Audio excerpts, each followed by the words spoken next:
നിയമസഭാ തിരഞ്ഞെടുപ്പ് വരാനിരിക്കെ കോൺഗ്രസിൽ തലമുറ മാറ്റം പ്രഖ്യാപിച്ചിരിക്കുകയാണ് പ്രതിപക്ഷ നേതാവ് വി ഡി സതീശൻ. നിയമസഭാ തെരഞ്ഞെടുപ്പിൽ 50% സീറ്റ് യുവാക്കൾക്കും സ്ത്രീകൾക്കും നൽകും എന്ന് വി ഡി സതീശൻ വ്യക്തമാക്കി കഴിഞ്ഞു. KSUവിൻ്റെ സംസ്ഥാന വൈസ് പ്രസിഡന്റ് മുഹമ്മദ് ഷമ്മാസ് ഉണ്ട്. എങ്ങനെ കാണുന്നു പ്രതിപക്ഷ നേതാവിൻ്റെ ഈ ഒരു പ്രഖ്യാപനത്തെ? തീർച്ചയായും കേരളത്തിലെ രാഷ്ട്രീയ സാഹചര്യത്തിൽ കോൺഗ്രസിൻ്റെ സ്ഥാനാർത്ഥി പട്ടികയിൽ ഈ പറഞ്ഞതുപോലെ പ്രത്യേകിച്ചും യുവാക്കൾക്കും സ്ത്രീകൾക്കുമെല്ലാം വലിയ പരിഗണന ലഭിക്കുന്നതിൽ പ്രതീക്ഷയോട് തന്നെയാണ് നോക്കിക്കാണുന്നത്.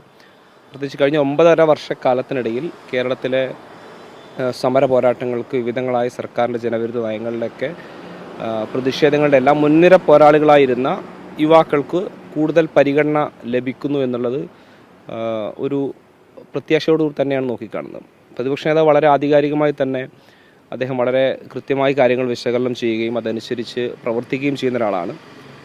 പുതിയൊരു കാലഘട്ടത്തിൻ്റെ ഒരു അനിവാര്യത കൂടി തിരിച്ചറിഞ്ഞുകൊണ്ടായിരിക്കും അദ്ദേഹം അത്തരമൊരു അഭിപ്രായം പ്രകടിപ്പിച്ചെന്നാണ് മനസ്സിലാക്കുന്നത്. ഇടക്കാലത്ത് നമ്മുടെ പുതുതലമുറ രാഷ്ട്രീയത്തോടൊരു വിയോജിപ്പ് അല്ലെങ്കിൽ ഒരു താല്പര്യക്കുറവ് കാണിച്ചിരുന്ന കാലഘട്ടം ഉണ്ടായിരുന്നു. പക്ഷേ ഇന്ന് പ്രത്യേകിച്ച് ഈ ജൻസി കാലഘട്ടത്തിൽ പുതിയ ചെറുപ്പക്കാരായ ആളുകളൊക്കെ രാഷ്ട്രീയത്തിൽ സജീവമാകുന്നുണ്ടോ ഇല്ലയോ എന്നതിനപ്പുറത്തേക്ക് വളരെ കൃത്യമായി പൊളിറ്റിക്സും ഈ പറഞ്ഞതുപോലെയുള്ള കാര്യങ്ങളൊക്കെ വിലയിരുത്തുകയും അതിനകത്ത് അഭിപ്രായങ്ങളൊക്കെ രേഖപ്പെടുത്തുകയും അതനുസരിച്ച് തീരുമാനങ്ങളൊക്കെ എടുക്കുന്ന ഒരു സാഹചര്യത്തിൽ കൂടെ ഇത്തരമൊരു തീരുമാനം അത് കൂടുതൽ പ്രതീക്ഷ നൽകുന്നതാണ്. ജനാധിപത്യ പ്രക്രിയയുടെ ഭാഗമായി കൂടുതൽ കഴിവും പ്രാപ്തിയുമുള്ള യുവാക്കളും സ്ത്രീകളും എല്ലാം കടന്നു വരാൻ ഒരു പാർട്ടി ഒരു മുന്നണി അവസരം ഒരുക്കുക എന്നുള്ളത് തീർച്ചയായും അഭിനന്ദനാർഹമായ കാര്യം തന്നെയാണ്. പൊതുവെ തെരഞ്ഞെടുപ്പ് അടുത്ത് വരുമ്പോൾ സ്ഥാനാർത്ഥി നിർണ്ണയം നടത്തുമ്പോൾ KSUവിൻ്റെ യൂത്ത് കോൺഗ്രസിൻ്റെ ഒക്കെ പരാതി തങ്ങൾക്ക് അർഹമായ പരിഗണന കിട്ടിയില്ല എന്നതാണ്. അപ്പോൾ അതിനൊരു മാറ്റം വരും എന്ന് വിശ്വസിക്കാമോ?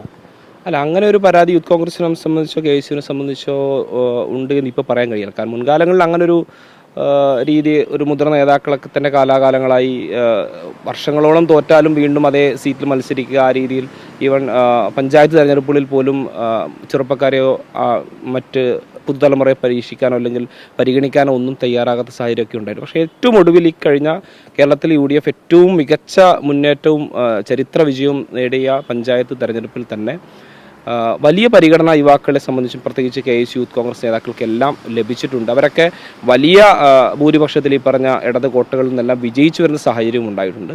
സമാനമായ രീതിയിൽ തന്നെയുള്ള ഒരു തീരുമാനത്തിനായിരിക്കും ഒരു പക്ഷേ പ്രതിപക്ഷ നേതാവ് ഉൾപ്പെടെ ഈ രീതിയിലൊരു അഭിപ്രായ പ്രകടനത്തിൻ്റെ ഭാഗമായി ഉദ്ദേശിക്കുന്നതെന്നാണ് മനസ്സിലാക്കുന്നത്. കേരളത്തിലാകെ 140 നിയമസഭാ സീറ്റുകളാണുള്ളത്. അതിൽ ലീഗിന് സീറ്റ് കൊടുത്തു കഴിഞ്ഞാൽ കേരള കോൺഗ്രസ് സീറ്റ് കൊടുത്തു കഴിഞ്ഞാൽ വളരെ കുറച്ച് സീറ്റുകൾ ബാക്കിയുണ്ട്. അപ്പോൾ അതിൽ പകുതി സീറ്റുകൾ സ്ത്രീകൾക്കും യുവാക്കൾക്കും കിട്ടുക എന്ന് പറയുന്ന ഒരു വലിയ കാര്യമാണ്.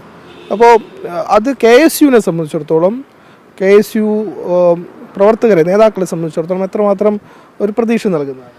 ഞങ്ങളെ സംബന്ധിച്ച് പ്രത്യേകിച്ചും KSU നേതാക്കളെയൊക്കെ സംബന്ധിച്ച് ഇപ്പോൾ സംസ്ഥാന അധ്യക്ഷൻ ഉൾപ്പെടെ ആ കാര്യങ്ങളൊക്കെ വളരെ കൃത്യമായി പറഞ്ഞിട്ടുണ്ട്.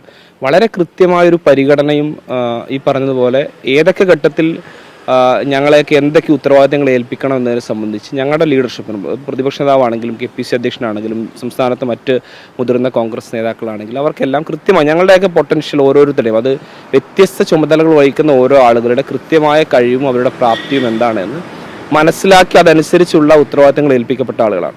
അതുകൊണ്ട് തന്നെ ഇപ്പോൾ KSUവിനെ സംബന്ധിച്ചാണെങ്കിലും യൂത്ത് കോൺഗ്രസിനെ സംബന്ധിച്ചാണെങ്കിലും ഈ പറഞ്ഞ ഒരു പ്രാതിനിധ്യം ഈ രീതിയിൽ ലഭിക്കുകയാണെങ്കിൽ അത് നാളിതുവരെ ലഭിച്ചതിനേക്കാൾ കൂടുതൽ ലഭിക്കുന്നത് കൂടുതൽ സംഘടനാ രംഗത്തേക്കൊക്കെ കൂടുതൽ ആളുകൾക്ക് കടന്നു വരാൻ പ്രചോദനമാകും സ്വാഭാവികമായും.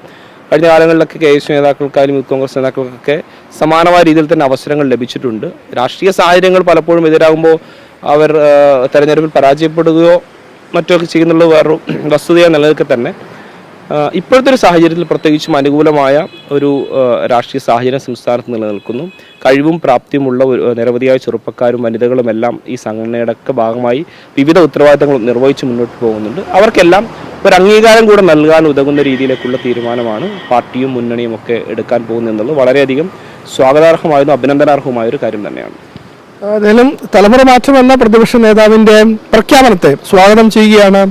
KSU സംഘടനാ തലത്തിലെ ഊർജം അത് പാർലമെന്ററി തലത്തിലേക്ക് കൂടി വ്യാപിപ്പിക്കാൻ തങ്ങൾക്ക് കഴിയും എന്ന പ്രതീക്ഷയാണ് KSU നേതാക്കൾ പങ്കുവയ്ക്കുന്നത്. കണ്ണൂരിൽ നിന്നും വിനോദ് മറാവയ്ക്കൊപ്പം ഫെലിക്സ്, മാതൃഭൂമി ന്യൂസ്.